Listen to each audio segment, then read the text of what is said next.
All right, so these notes here are going to focus on the Byzantine Empire. All right, and so this is going to show what happens after Rome in the west falls. Okay, and then we're going to look at the eastern half of the Roman Empire, which we know as the Byzantine Empire.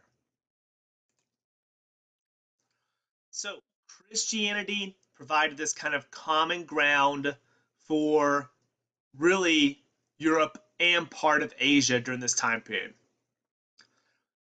But the idea of what it means to be a Christian is going to be severely divided. Okay?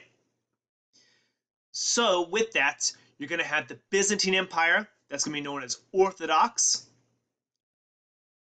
and the Eastern Orthodox Church, and the Roman Catholic Church. Okay? Again, both are Christian, but they will both worship Christianity in different ways. So, Byzantines will continue the Roman imperial traditions, right? And the West try to make those classical links back to the world, but the Byzantines are the ones that control that, okay? So keep that in mind. Again, all of the pink here is the Byzantine Empire. You can see the difference between Roman Catholic Church and this here is an Orthodox Church, okay? So, Eastern Orthodox Church, they will not, okay, follow the Pope in Rome, all right? The Western Church is going to have way fewer cities than the Byzantine Empire will.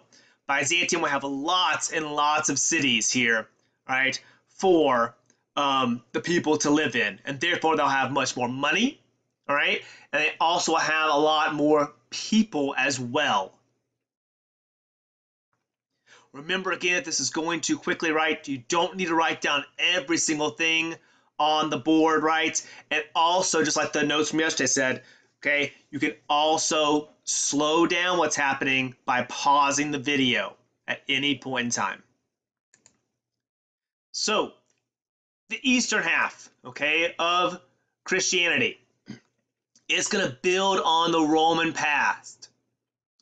So, this issue here, the Byzantine Empire has no clear starting point because remember, right, it's basically a continuation of part of the Roman Empire. So do you start it back where Constantinople is founded, the city, or do you start it in the 5th century when the western part collapses? When do you start it? So that's kind of the question here, all right, for this first part. Again, the question of when does the Byzantine Empire actually start? So lots of advantages for the Byzantines over the West. They have more money, okay? They're on several major trade routes. You'll see that here in the next couple of days. Constantinople is very defensible, okay? You have just a really large navy and a huge wall. Rome is more open. You have access to the Black Sea and the Mediterranean, so you have lots of trade there. You're already on the Silk Road. Lots of money's coming into the main city and cities along the way. A stronger army, a stronger navy, and you also have better ships to sell goods from.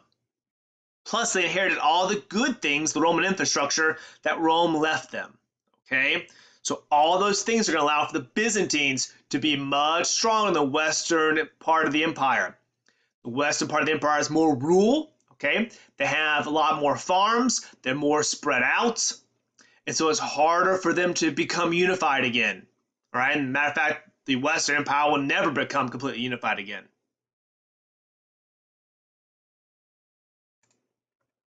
So what was life like in the city of Constantinople? Here's a map here, right on the bottom right-hand side. Notice it's the largest city in Europe during the Middle Ages. Population of hundreds of thousands of people. That is a very large city for this time period. And until the 1100s, Constantinople was Europe's chief center for trading goods. Things from China came in along the Silk Road. And they picked up things from India along the way, and also the Indian Ocean maritime system from Africa. So everything came into Europe through Constantinople. So Europe prized China's silk, the spices, ivory and jewelry from India, wheat and furs from Russia. All of that flowed into this city of Constantinople. All right? And even then, later on, silkworms are going to be smuggled out of China. That was punishable by death, okay? Silkworms were smuggled out of China, and silk became a very lucrative product here in this city because silk is very cool during the summer. All right, so that becomes a very prized possession in Italy and also around the Mediterranean itself. So that's going to fetch a really good price. All right, so here's a picture of Justinian. Here we'll talk about him in just a little bit. But notice, all right, the Byzantine Empire is much smaller than what we covered for the Roman Empire.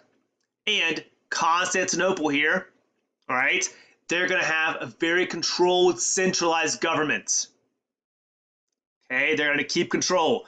Rome started to give controls out to the provinces here, all right, and so with that,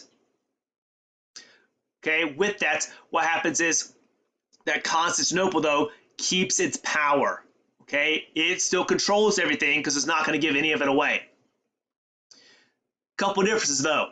Emperor, like Justinian, is ruled as God's representative on earth. He is controlled over the state and also the religion, that part of Christianity. Orthodox Christianity is controlled by the emperor.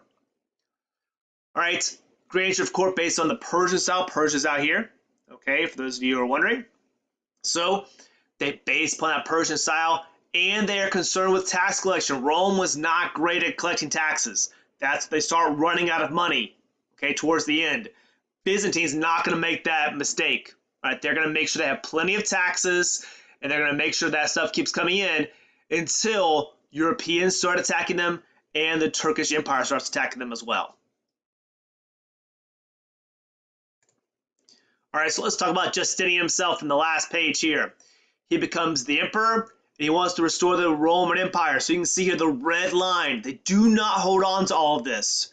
So just keep that in mind, right? They conquer a huge amount of territory, but they almost lose all of it, all right, by the time he dies. Okay, so you can see here, 1020 is in the pink areas. So again, it retreats back very, very quickly. And then by 1360, right there, have lost quite a bit more land thanks to basically the rise of Islam and Turkish invaders. All those groups kind of start pushing, and Persia starts pushing them in, okay? Problem is the same problem Rome had. Too much territory to control. And it costs a lot of money to fight all these wars to gain all of this different territory, all right? But his biggest contribution is Justinian's Code. It is the basis of law from Eastern Europe, okay, until 1453. And because of all of this spread out here, it becomes the basis of law for most of Europe as well. They start to copy laws from Justinian's Code. All right, so it's a huge, huge deal. That is definitely his biggest contribution, all right, to modern civilization.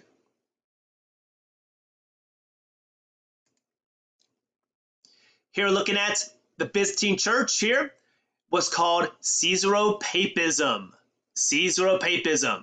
Okay, if you notice, Justinian here is in control of the church. Byzantine Emperor, head of both the state, the idea of Byzantine, all right, he is the head of the state, and he's the head of the church. He's head of both.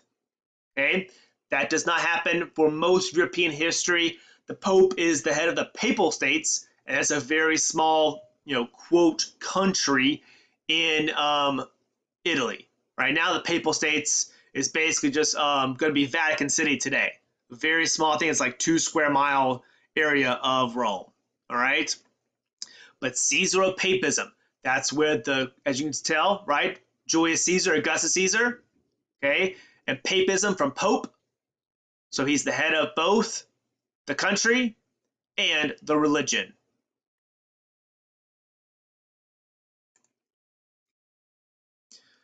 So Eastern Orthodox here, you can see here Jesus right there, is going to define itself different from the rest of Christianity or Latin Christianity or West. Latin Christianity centered on the Pope in Rome. That's not going to happen here. The church is going to officially split in 1054. Crusades in 1095 started to worsen the situation. We'll talk about that more in a couple weeks. So much so, even during the Fourth Crusade, instead of attacking the Middle East, they decided to sack a Christian city of Constantinople, right, and rule Byzantium for the next 50 years. So again, it was supposed to go to the Holy Land. Instead, the people of Venice decide, hey, we're just going to attack Constantinople. There's lots of gold there. and they rule the city instead. So Byzantium has a foot in both Europe and Asia, and so they interact with both groups. So you have lots of trade coming in there. They also continue to fight Roman groups. Persian Empire, they are always at war with Persia. It weakens both states, left them open for Islamic conquest. It cost a ton of money to do this, to continue to fight for hundreds of years. Persia is conquered by Islam. Byzantium loses lots of territory because they spent so much money and so many lives fighting against each other constantly. They could not fight back against the rise of Islam and its empire spreading out, okay, and conquering large amounts and vast areas of territory.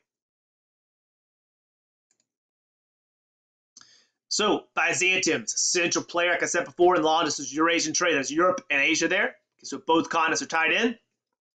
So much so that bezants, or Byzantine gold coins, are a major currency. People accepted those for 500 years. They were so popular, and people knew they were going to be worth something. It's like American dollars. You can go and spend American dollars in loads of countries because it's so well valued. They know that American currency is worth something. Okay? Same thing here. People trusted that the Byzantines were going to be around for a long time. All these goods are in high demand: jewelry, textiles, dyes, and eventually silk. That's going to be spread out through Europe and Asia and Africa. Okay, so Constantinople has a lot of and huge, right, impact on trade and wealth. Cultural influence. They are the ones that hold on to Greek learning for the Islamic world and Western Europe to copy later. They also spread Orthodox Christianity into Russia and the Balkans. So they start to move it further and further east. The religion is spread into those areas. Okay, so you're going to have a huge gain from wealth and also spreading their culture and religion into new areas.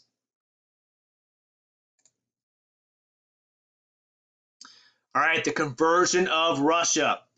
Most important conversion here is because Moscow starts to copy this concept of Rome yet again. Okay, the third Rome. Constantinople with the second Rome, right? The first Rome obviously is Rome, okay? Crusades, they play a major part in the Crusades because they help out. They want to rid Islam away from them. They want to push the empire back. So with that, you're going to look at trying to conquer all these areas.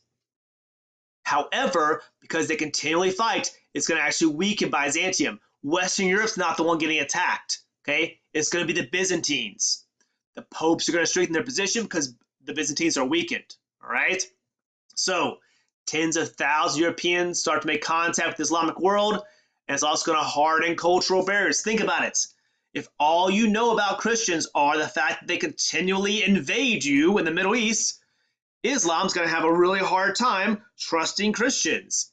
Well, guess what? All Christians have seen of the Middle East is fighting from Muslims. Both groups are going to hate each other. Both groups are going to think, the other one just wants to fight all the time. All right? That's what they're going to think about one another in the Crusades.